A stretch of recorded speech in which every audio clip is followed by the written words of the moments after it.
दर्शकों, स्वागत आप सभी का आवाज विशेष में। मेरे साथ इस वक्त मौजूद हैं नागपुर पदवीधर मतदार संघ के उम्मीदवार किशोर गजभिये सर।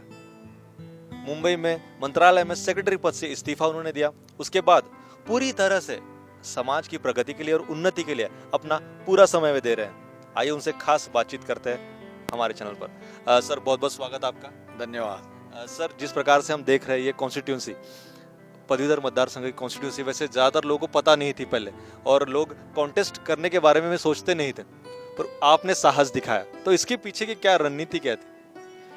इसके पीछे की जो रणनीति थी वो ये थी कि पदवीधर मतदार संघ में जो मतदाता है वो या तो ग्रेजुएट है या डिप्लोमा होल्डर है, और डॉक्टर बाबा साहब अम्बेडकर की महानता से या उनके पुण्याई से अब इस मतदार संघ में बहुजन समाज के लाखों पदवीधर और ग्रेजुएट तैयार हो चुके हैं।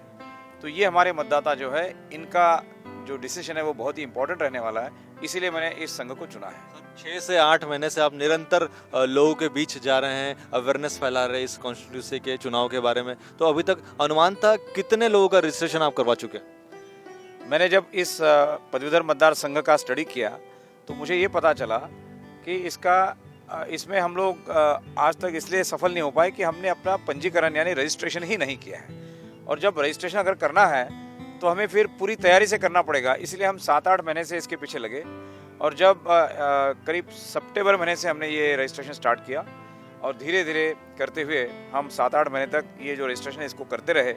बीच बीच में थोड़ा इसमें गैप पड़ी, जैसे विधानसभा का सत्र हुआ, बीच में पार्लियामेंट के चुनाव हुए, लेकिन फिर भी हमें इसमें काफ़ी यश मिला है, और हम लोग करीब 70 से 80 हज़ार तक का रजिस्ट्रेशन हम लोग कर चुके हैं। क्या बात है सर, बहुत बड़ा आंकड़ा आप जहाँ तक कवर कर चुके हैं। सर, जहाँ तक इसका जो ये कॉन्स्टिट्यूंसी जो है, इसका दायरा बहुत बड़ा होता है, बहुत बड़ा एरिया कवरेज होता है। तो अभी तक आप अनुमानतः कितने एरिया में पहुँच चुके हैं? देखिए, ये जो ग्रेजुएट कॉन्स्टिट्यूंसी है, तो इस कॉन्स्टिट्यूंसी में 6 जिले आते हैं: नागपुर, भंडारा, गोंदिया, वर्धा, चंद्रपुर, गढ़चिरौली।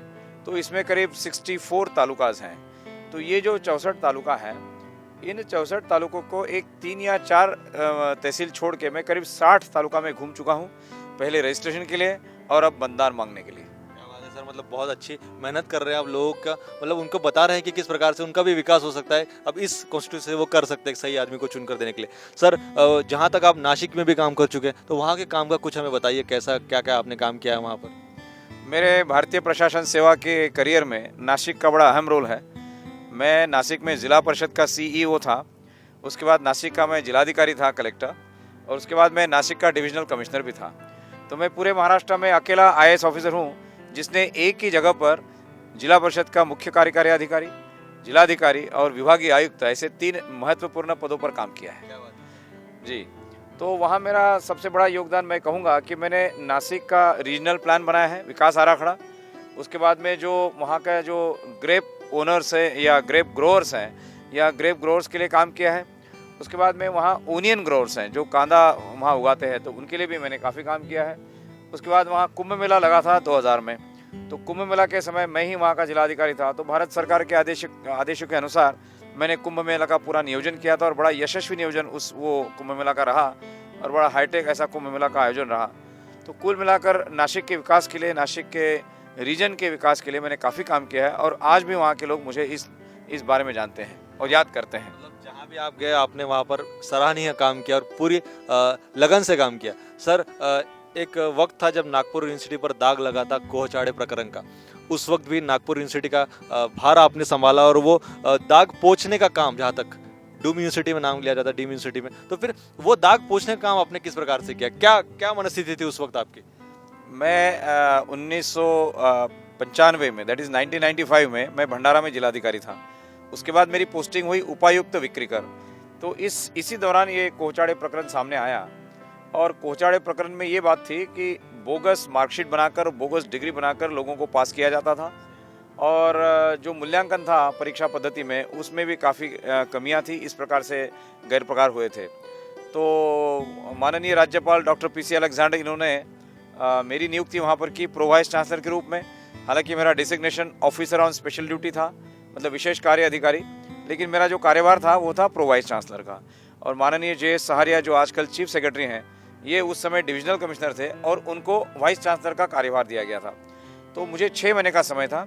इन 6 महीनों में मैंने वहाँ पर परीक्षा पद्धति जो है एग्जामिनेशन सिस्टम, उसको काफ़ी हमने रिवैम्प किया, उसको हमने काफ़ी रिन्यू किया। और उसके बाद में हमने वहाँ की जो क्वेश्चन बैंक थी वो बनाई, आंसर शीट में फेरफार किए, काफ़ी चेंजेस किए। जिन लोगों ने गलत काम किया था उनके खिलाफ में पूरा एविडेंस बनाकर उनको पुलिस में हमने दिया, FIR लॉन्च कराई और 6 महीने के अंदर एक कॉन्फिडेंस का, विश्वास का वातावरण हमने पैदा किया। और जो बच्चे थे उनको ये विश्वास दिलाया कि गलत काम इस यूनिवर्सिटी में नहीं होगा, हम लोग कानून कायदे से काम करेंगे। और जो रिक्त जो जगह थी प्रोफेसर की, लेक्चरर की, उनको भी हमने भरा है। काफ़ी एडमिनिस्ट्रेटिव इम्प्रूवमेंट्स हमने किए हैं। तो ये काफ़ी बड़ा काम रहा है, बहुत बड़ा अचीवमेंट रहा है मेरे लिए। मतलब सर, जिस प्रकार से देखा जाए जो भी कमियां थी यूनिवर्सिटी में उसे आपने दूर किया। सर, OBC आंदोलन जो कि स्कॉलरशिप्स जो अपने बच्चों के लिए दिलवाई, ऑनलाइन करवाई, उसके लिए भी आपने काफ़ी काम किया है, उस बारे में हमें कुछ बताइए। देखिए, मैं इस बात को मानता हूँ कि OBC जो है यानी अन्य पिछड़ा वर्ग, ये पिछड़ा वर्ग है और OBC ये बैकवर्ड क्लास है। तो चूंकि वो बैकवर्ड क्लास है इसलिए उनको अपने हक के प्रति उनको जागरूक रहना होगा। मैं इस बात को मानते हुए उनकी हमेशा से मदद करता रहा हूँ और OBC के कल्याण के लिए मैंने हमेशा से कार्य किया है। और जब मैं महाराष्ट्र शासन में सामाजिक न्याय विभाग का सचिव था तो OBC कल्याण मेरे पास, ये विषय मेरे पास था। तो इसमें सबसे बड़ा महत्वपूर्ण इशू ये है कि OBC विद्यार्थियों के लिए महाराष्ट्र सरकार ने एक स्कॉलरशिप शुरू की है और ये स्कॉलरशिप गवर्नमेंट ऑफ इंडिया जो भारत सरकार के स्कॉलरशिप के आधार पर है। तो उसमें भारत सरकार ने एक लिमिटेड स्कॉलरशिप दी थी, तो उसके अंतर्गत रहते हुए महाराष्ट्र सरकार ने वो स्कॉलरशिप देनी चाहिए थी, लेकिन महाराष्ट्र सरकार ने उसका दायरा बढ़ा दिया और काफ़ी ज़्यादा विद्यार्थी उसमें आ गए, जो कि बहुत अच्छी बात थी। लेकिन जब उनको स्कॉलरशिप देने की बात आई तो महाराष्ट्र सरकार ने स्कॉलरशिप नहीं दी। तो इसी प्रकार से सालों साल दर साल वो स्कॉलरशिप का जो आंकड़ा था वो एक्यूमुलेट होता गया, उसमें पेंडेंसी बढ़ती गई। और जब मैं वहाँ से स्वेच्छानिवृत्त हुआ उस समय करीब 1400 करोड़ की स्कॉलरशिप उनको देनी बाकी थी। तो 1400 करोड़ जी, तो 1400 करोड़ की स्कॉलरशिप या उनके बाकी जो उनके फ्रीशिप वगैरह था, तो ये आंकड़ा देने के लिए मैं भारत सरकार के पास गया और उनसे मैंने कहा कि हमारे यहाँ पर OBC का जो पैसा लेना है आपके पास से वो 1400 करोड़ है। तो उन्होंने मुझे कहा कि नहीं, ऐसा नहीं है, हमने महाराष्ट्र सरकार को एक आंकड़ा दिया है, एक लिमिट दिया है, उसके अंतर्गत रहते हुए आपको OBC के लिए, कल्याण के लिए कुछ काम करना है। अगर आपने उससे ज़्यादा किया है तो वो आपकी जिम्मेदारी है, महाराष्ट्र सरकार को इस भार का वहन करना होगा। तो ये बात जब हमने सुनी तब हमें सच्चाई पता चली। तो फैक्ट ये है कि महाराष्ट्र सरकार ने OBC के लिए अपना कमिटमेंट तो कर दिया था, लेकिन वो कमिटमेंट को फुलफिल नहीं कर पाए, पूरा नहीं कर पा रहे। लेकिन हमने अपनी तरफ से पूरी कोशिश की कि OBC की स्कॉलरशिप उनको मिले और जो बकाया था वो उनको मिले। तो जाहिर है कि ये जो 70 से 80 हज़ार नए वोटर हैं, तो चूंकि ये हमारे विचारों वाले हैं, समतावादी विचारों के हैं, परिवर्तनवादी विचारों के हैं, तो ये वोटर हमारे साथ रहे।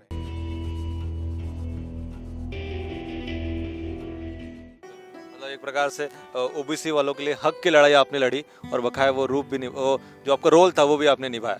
सर, जिस प्रकार से देखा गया कि विदर्भ हमेशा उपेक्षित रखा गया है सरकार की तरफ से, पर आपने राज्यपाल को एक रिपोर्ट बना के दी थी कि विदर्भ में किस प्रकार से विकास की जरूरत है, क्या फंडिंग होनी चाहिए, तो उस पर भी इम्प्लीमेंटेशन हुआ, तो उस बारे में कुछ प्रकाश डालिए।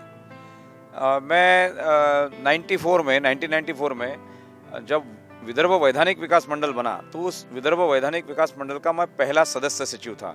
डॉक्टर PC अलेक्जेंडर गवर्नर थे और प्रोफेसर राम मेघे उसके अध्यक्ष थे। तो प्रोफेसर राम मेघे साहब की अध्यक्षता में ये मंडल ने अपना काम शुरू किया।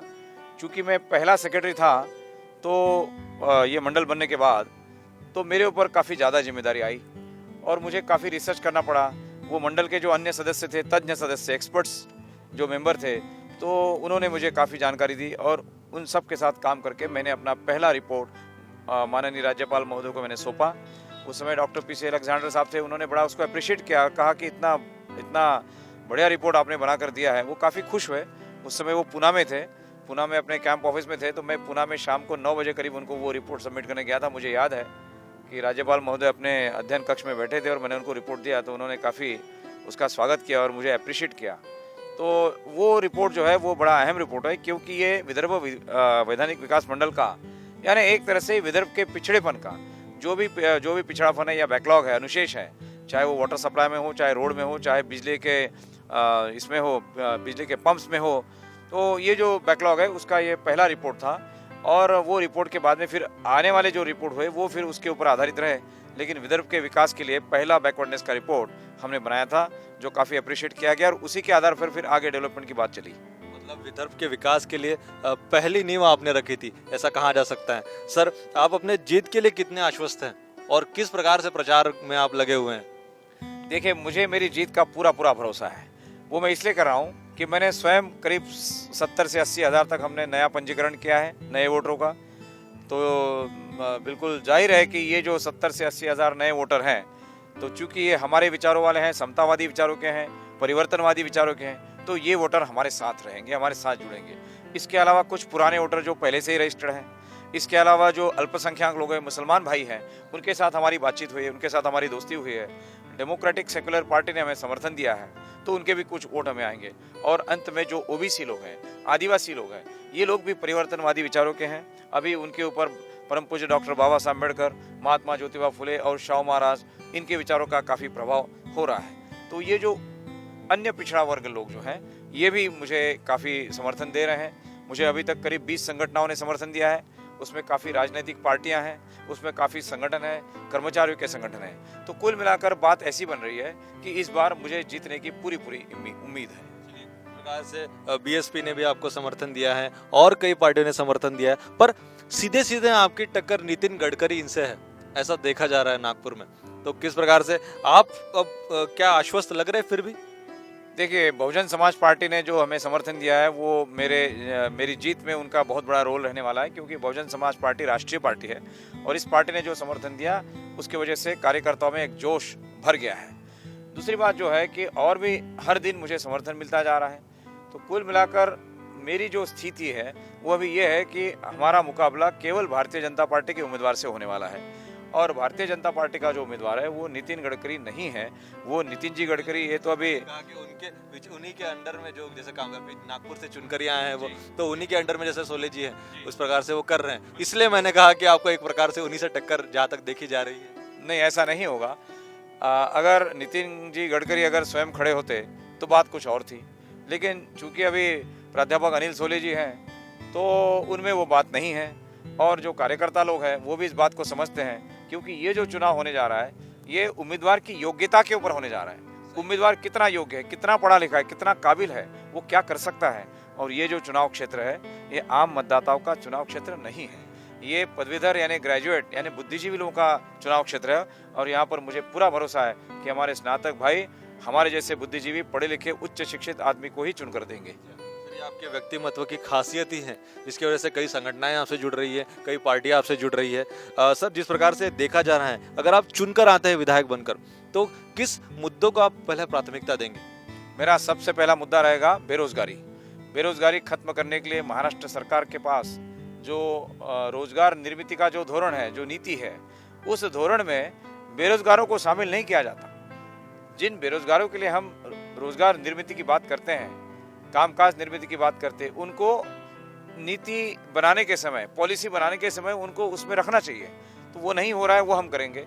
इसके अलावा जो महाराष्ट्र में जो रोजगार निर्मित है, जो हो रही है, वो किस क्षेत्र में हो रही है, कहाँ हो रही है। जो विकसित एरिया है, जो विकसित क्षेत्र है, जैसे पश्चिम महाराष्ट्र है, यहाँ पर ज़्यादा रोजगार निर्मित है।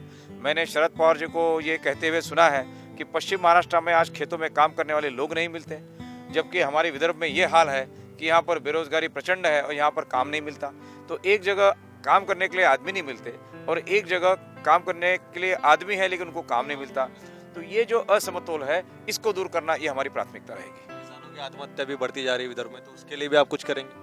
किसानों की आत्महत्या जो बढ़ती जा रही है, ये महाराष्ट्र सरकार का जो धोरण है, महाराष्ट्र सरकार की जो नीति है, विशेषतः खेती और किसान के बारे में जो नीतियां हैं, ये उसके लिए जिम्मेदार है। और इन नीतियों के चलते हुए किसानों को आत्महत्या करनी पड़ रही है या किसान निराश हो चुका है। हमें बेसिक, मतलब जो मूलभूत हमारी नीतियां हैं, इसके बारे में ही सोचना पड़ेगा। जो मलम पट्टी करने वाला काम है, छोटी छोटी मदद है, छोटे छोटे उनको सब्सिडी और इंसेंटिव है, इससे काम नहीं बनने वाला। सर, आप चुनकर आते हैं तो आप एजुकेशन सिस्टम में क्या बदलाव लाएंगे? देखिए, जहाँ तक हमारे 6 जिलों की बात है, तो हमारे यहाँ 2 यूनिवर्सिटी हैं, एक गोंडवाना विद्यापीठ और नागपुर विद्यापीठ। तो राष्ट्र संत तुकडोजी महाराज नागपुर विद्यापीठ का हाल तो आप जानते हैं। यहाँ की डिग्री की बहुत ज़्यादा वैल्यू या कीमत नहीं है। एजुकेशनल स्टैंडर्ड जो है, शैक्षणिक दर्जा, वो बहुत घसर चुका है। और इसको ऊपर उठाना, लोगों के मन में कॉन्फिडेंस पैदा करना और नागपुर विद्यापीठ को गत वैभव प्राप्त करके देना, ये मेरा एजेंडा रहेगा इस बारे में। दूसरा ये है कि जो गोंडवाना यूनिवर्सिटी जो हाल ही में बनी है, इस गोंडवाना यूनिवर्सिटी में साधन सामग्री नहीं है, यहाँ पर इंफ्रास्ट्रक्चर नहीं है, मूलभूत साधन नहीं है, यहाँ पर टीचर्स नहीं है, प्रोफेसर की नियुक्तियाँ नहीं हुई है। जब बिल्डिंगें नहीं है, साधन नहीं है और प्रोफेसर की नियुक्तियाँ नहीं हुई है तो विद्यापीठ कैसे चलेगा। तो मेरा काम ये रहेगा कि मैं इस विद्यापीठ में जो साधन संपत्ति है या साधन सामग्री है, मतलब इंफ्रास्ट्रक्चर है, मूलभूत साधन है, उसको मैं निर्माण करने के लिए अपना योगदान दूंगा। उसके अलावा वहाँ पर जो टीचर्स भरने हैं, प्राध्यापक भरने हैं, उसके लिए भी मैं मेहनत करूंगा। भारत सरकार की कई योजना है, केंद्र सरकार के काफ़ी संशोधन केंद्र वहाँ खुल सकते हैं, रिसर्च सेंटर्स वहाँ खुल सकते हैं, ट्रेनिंग सेंटर्स खुल सकते हैं, स्किल्ड वहाँ पर यूथ जो है वो यूथ को स्किल दिया जा सकता है, ये काम मैं उनके लिए करूँगा। तो कुल मिलाकर एक है ना, जिसको हम कहते हैं कि एक रोजगार निर्मित के लिए एक अच्छा सा शैक्षणिक वातावरण निर्माण करने के लिए हम कोशिश करेंगे। सर, जिस प्रकार से देखा गया कि नागपुर में जो ये मतदार संघ का अभी जो चुनाव है उसमें कई सालों से एक ही पार्टी चुनकर आ रही है, तो फिर आपको क्या लगता है, आप टिक पाएंगे इसमें?